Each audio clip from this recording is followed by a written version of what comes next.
The situation unfolding right now is not complicated if you are willing to look at it honestly. Donald Trump is being outmaneuvered across the entire geopolitical map simultaneously. And the most damning part, every single warning sign was visible well in advance. The intelligence was there. The pattern was there. The dots were practically connected for him. Let us start with Iran, because that is where this whole thing is most visibly falling apart. Back on February 24, 2026, Reuters ran a story that should have triggered alarm bells in every corridor of the White House. The headline, Iran is close to finalizing a deal to purchase supersonic anti-ship missiles from China. Not old, slow, easy to intercept missiles, supersonic cruise missiles, with a range of approximately 290 kilometers. They travel low to the water, they travel fast, and they are specifically engineered to punch through modern naval defense systems. That is not a minor footnote in a trade agreement. That is a weapons acquisition that fundamentally changes the threat picture in the Persian Gulf. And yet somehow that did not produce any visible change in American strategy. Now, let us layer something else on top of that. A few months before any of this escalation, China, Russia, and Iran were conducting joint military operations right off the coast of Iran. Joint operations between the three of them in the waters adjacent to Iran. If you are sitting in an intelligence briefing and you see that, most reasonable people would ask, what are they rehearsing? What scenario are they preparing to execute together? Because that is not a coincidence. That is deliberate coordination between three countries that have now aligned their interests against American ones. And speaking of intelligence briefings, here is what those briefings were reportedly saying in plain terms. Russia is actively providing Iran with intelligence support. Satellite imagery, drone targeting data, the kind of operational intelligence that allows you to hit a specific ship at a specific location with real precision. And this support is being used to target American military personnel and American interests throughout the Middle East. That is not speculation. That is what American intelligence agencies were reportedly flagging every single day. In clear language, in documents designed specifically so that decision makers would have no excuse for missing it. So what did Donald Trump do with that information? Did he confront Moscow? Did he draw a line? Did he pressure Putin to stop feeding targeting data to a country engaged in active hostilities against American forces? Stay with us, because what happened next is where this story takes a turn that is very hard to believe. What Trump did instead of confronting Moscow was remove sanctions, and not in a small or ambiguous way. Yesterday, the Trump administration handed Vladimir Putin a financial lifeline that analysts estimate is worth at minimum $11 billion. The math on the daily benefit is not subtle at all. Roughly $150 million per day flowing back into the Russian economy, which was already under serious pressure from the existing sanctions regime. That pressure was one of the few real points of leverage the West had over Moscow, and it was handed away. Here is the mechanism. The Treasury Department issued a new license authorizing countries to purchase Russian crude oil that was already loaded onto ships before March 12th. The authorization window runs through April 11th. That means any Russian oil sitting in tankers on the water right now can be sold freely on the global market without triggering sanctions or penalties. Full sale, full delivery, full offloading permitted. And once April 11th arrives, based on the pattern we have already seen, most observers expect some version of this to simply continue. Now connect that to a meeting that happened 2 days ago. Kirill Dmitriev, Russia's top diplomatic envoy, and Yuri Ushakov, a senior Kremlin foreign policy figure, were in Miami. They were sitting across from Steve Witkoff and Jared Kushner, the Trump administration's main back-channel operators. And what were they discussing? Not a ceasefire in Ukraine, not prisoner swaps, not peace terms that would benefit anyone other than Moscow. According to reporting on those meetings, the conversation was focused on the broader economic accommodation Russia is seeking from Washington, and apparently getting. All of this while Russia was, at that same moment, continuing to provide intelligence to Iran. Intelligence being used to threaten American ships and soldiers in the Persian Gulf. And then Dmitriev went on social media and celebrated openly. He posted about the sanctions relief. He was visibly gloating that Russia had extracted this concession from the United States. That is not a diplomatic win for Washington. That is a public humiliation performed in real time by the man who just walked out of a meeting with American officials. Kirill Dmitriev posted to his followers, bragging to the world that Moscow had just gotten exactly what it wanted out of a sitting American administration while actively working against American interests in the Middle East. That is the situation, and we are just getting started. Now let us talk about the Strait of Hormuz, because what is happening there right now is extraordinary and not in a good way.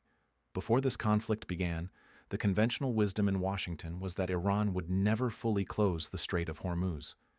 The argument was simple. Iran depends on those waters for its own oil exports, so shutting it down would hurt Iran just as much as it hurts anyone else.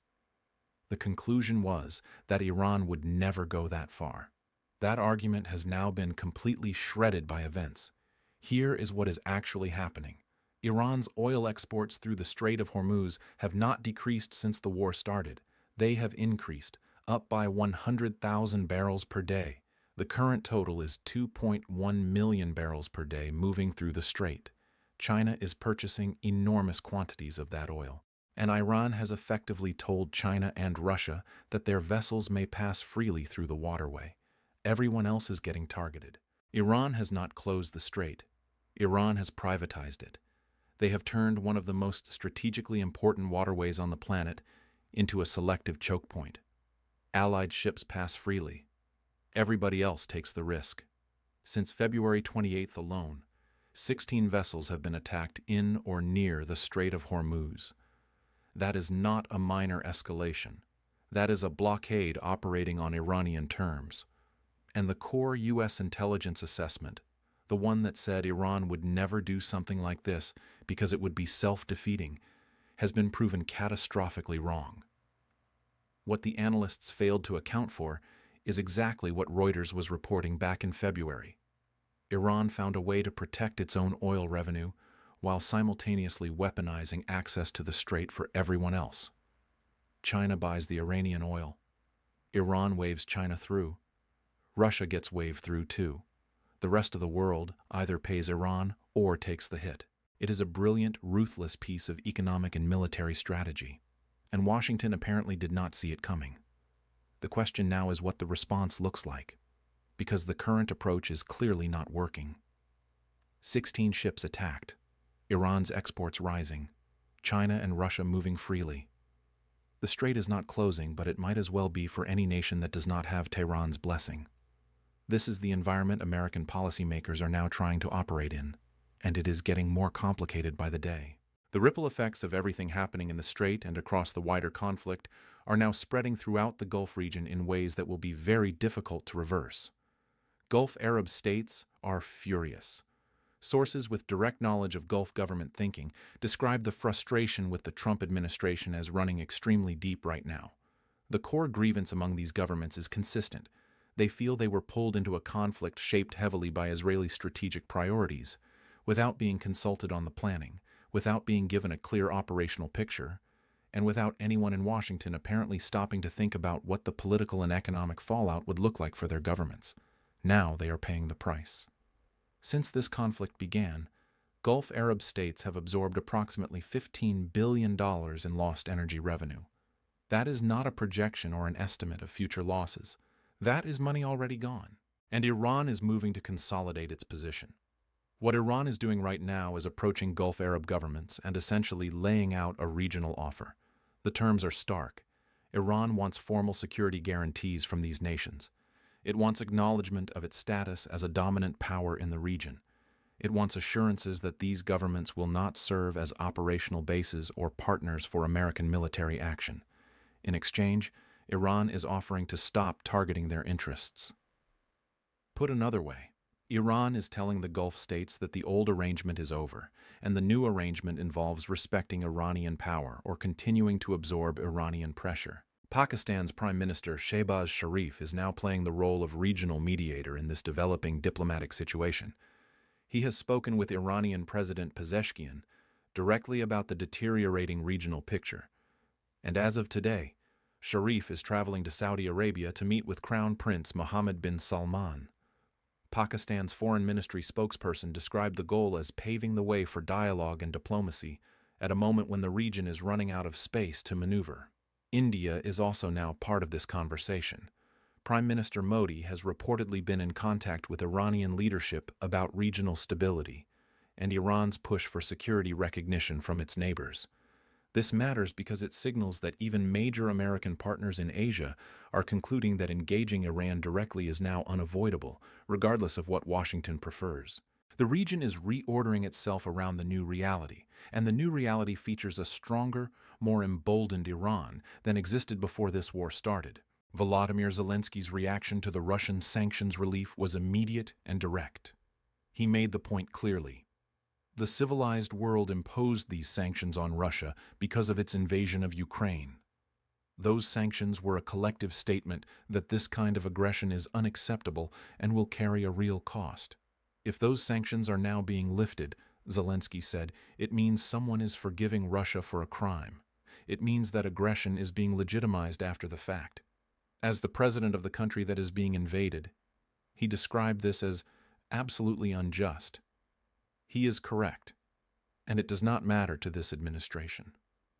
Now let us talk about Europe, because the most significant diplomatic rupture emerging from all of this may ultimately be the one between the United States and its traditional European partners. Kaja Kallas, the former Prime Minister of Estonia and now effectively the European Union's top foreign policy official in her role as EU Vice President, came out this week with language that would have been essentially unthinkable even 18 months ago. She described the Trump administration as a hostile force, not a frustrating partner, not an unpredictable ally, a hostile actor, specifically using tactics that mirror those of Russia and other adversaries of the European Union. She told the Financial Times that the United States has made its intentions transparent. Washington wants to fragment Europe. It does not view the European Union as a partner, and she pointed directly to the actual strategic documents, the National Security Strategy and the National Defense Strategy, arguing that if you read those documents carefully and honestly, there should be no illusions about the goal. Those documents include language about cultivating resistance to the EU as an institution and calibrating American military support to the continent, which she interprets as a deliberate plan to weaken it from the outside. And this week, the Trump administration launched formal trade investigations into European nations, a procedural step that typically precedes additional tariffs. The timing is not a coincidence. This is a coordinated economic and political pressure campaign. On Hungary, Trump has been visibly supportive of Viktor Orban, who is widely regarded as Putin's most loyal political ally within the EU. Orban faces an election in the coming weeks and is currently expected to lose. Both Orban and Putin are reportedly deploying every available tool to prevent that outcome. Regional analysts expect that if Orban loses, Putin will attempt to exploit the instability as a foothold. Watch Hungary closely over the next several weeks. We need to close with two final developments that are deeply alarming when you put them together. First, Iran is not just blocking and attacking ships in the Strait of Hormuz. According to reporting from the New York Times, Iran is actively and methodically laying mines in the strait right now. This is not improvised or reactive. These mines are being placed with precision, creating clear corridors for Iranian vessels and allied ships to navigate safely while building a hazardous obstacle course for everyone else. This is the infrastructure of a long-term chokehold on one of the most critical waterways on Earth. It is strategic, it is deliberate, and it is being built while the world watches. Second, the United States military is running low on the weapons it needs to fight this conflict. According to reporting from the Financial Times and other outlets, the U.S. has already burned through years of accumulated munitions stockpiles since this conflict began. Advanced long-range weapon systems, including Tomahawk missiles, have been depleted at a rate that is now raising serious alarm inside the Pentagon itself. The ability to replenish those stockpiles in a timely way is not just a logistics question anymore. It is becoming a strategic vulnerability that affects what options the United States actually has available going forward. The Pentagon's response to this problem is a request for a $50 billion emergency supplemental defense spending authorization. $50 billion. That money will come from American taxpayers. It will not go to health care. It will not go to affordable housing. It will not address the national debt. It will go toward replacing the weapons already spent in a conflict that, based on everything we have covered today, does not appear to be going well for the side doing the spending. So let us pull back and look at the full picture. Iran is stronger today than it was before this war began. It is selling more oil, not less. It controls access to the Strait of Hormuz on its own terms. It is extracting security guarantees from Gulf Arab nations. It has a more extreme government in charge than before. Russia is richer. Putin pocketed a financial concession worth billions while his country feeds targeting intelligence to Iran to use against American forces. China is buying Iranian oil and helping arm Iran with advanced weapons systems. Europe's top diplomat just declared the United States a hostile force. The Gulf states have lost $15 billion and are now being courted by Tehran. And American taxpayers are being asked to spend $50 billion to refill the weapons stockpile. That is where things stand today. We will keep tracking every development as this continues to evolve. Make sure you are subscribed so you do not miss the updates. We will be back with more shortly.